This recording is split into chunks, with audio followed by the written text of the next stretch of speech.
Je voyais pas comment on pouvait faire baisser les impôts, augmenter les fonctionnaires, que l'État dépense moins, que l'on monte les retraites. Mis bout à bout, je vous avoue, pour moi, l'addition n'y était pas. Alors, s'il s'agit de faire une déclaration qui est de dire, je vous assure que je suis du côté de tout le monde, d'accord. Maintenant, m'a semblé que ce qui était important, c'était de pas faire la confusion entre la parole que vous recueillez et en fait la proposition politique que vous relayez. C'est surtout ça le problème. Mathématiquement, ça marche pas. Moi, je me fais écho. Jordan Bardella vous répond.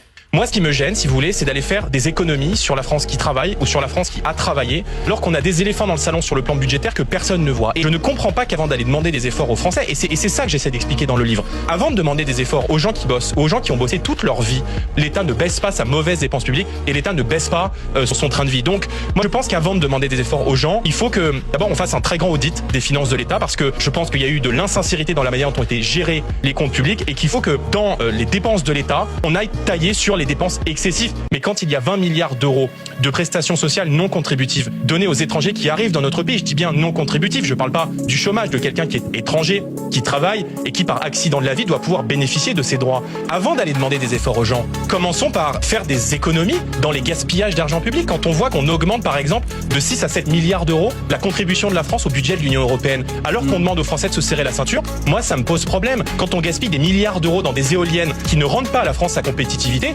moi ça me pose problème. 1900 agences d'État, des opérateurs publics qui bien souvent font doublon avec les compétences des ministères, allons faire des économies là-dedans. Donc je vais vous dire, je pense qu'il faut repenser le système des retraites, parce qu'en l'état, il n'est ni juste socialement, mais il n'est pas soutenable sur le plan économique. Donc il faut non seulement recréer de l'activité économique, parce que moi je pense que quand il y a de la croissance, tout est beaucoup plus soutenable. Et puis peut-être qu'il faut aussi réfléchir à ajouter en complément un pilier de capitalisation comme il existe aujourd'hui dans le privé. Et je vais demander à Jordan Bardella de faire une réponse un peu plus courte. Oui, mais après vous allez me dire que je fuis les questions. Non, pas du tout.